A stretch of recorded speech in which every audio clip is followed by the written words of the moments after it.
Schizophrenia is a mental illness that affects the way you understand and interact with the world around you. At the beginning of an episode, people feel that things around them seem different or strange.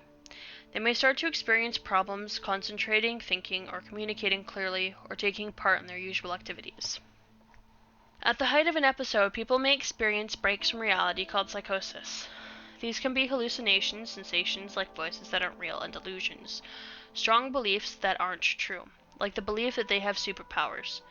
Some people feel flat or numb. They may also experience changes in mood, motivation, and the ability to complete tasks.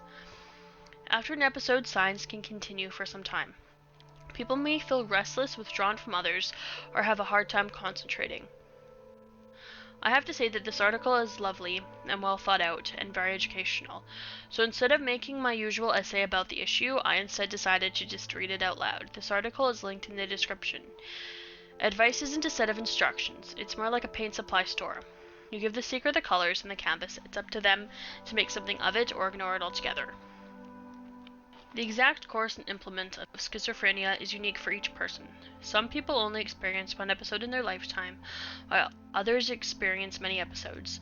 Some people experience periods of wellness between episodes, while others may experience episodes that last a long time. Some people experience a psychotic episode without warning, while others experience many early warning signs. No matter how someone experiences schizophrenia, researchers agree that early treatments can help reduce the impact of episodes in the future. Who does it affect? Schizophrenia can affect anyone. It usually starts to affect people in the teen years, though females often start to experience the illness a little later than males. No one knows exactly what causes schizophrenia or why it can affect people so differently. Genes, the way a person's brain develops, and life events may all play a part. What can I do about it? While there is no cure for schizophrenia, people can and do recover. Recovery may mean learning to reduce the impact of problems, work around challenges, or maintain wellness. Most people use some combination of the following treatments and supports. Some people need to spend time in a hospital if they experience a severe episode of psychosis. This is the time to figure out the best treatment for you and begin your journey to health. Before you leave the hospital, care providers should help you map out the service providers, like doctors, counselors, and social workers, who will be involved in your care and support your recovery. Medication. Medication called antipsychotics may help reduce the severity of symptoms like hallucinations and delusions, and may eliminate these symptoms altogether for many people. Continuing medication after you feel well again may help reduce the risk of relapse. When symptoms come back. There are many different kinds of psychotics, so it may take time and patience to find the best for you. All medications can cause side effects, some of which can be uncomfortable or difficult. It's best to have ongoing open conversations about medicine with a doctor so that everyone understands how a medication is affecting you, what can be done, and what other options you may have. Counseling and supports. Counseling can help with many problems like low mood, anxiety, and relationships. You can learn helpful skills like problem solving and setting goals. There are also therapies to help reduce the impact of delusions and hallucinations. Schizophrenia can affect people's goals around education, work, and independent living. Professionals like occupational therapists and social workers can help with daily living, social skills, employment, or volunteer training in community activities. They can also connect you with community supports like home care, housing, and income assistance. A big part of managing schizophrenia is relapse prevention. You can learn what might trigger an episode and learn to recognize early warning signs of an episode.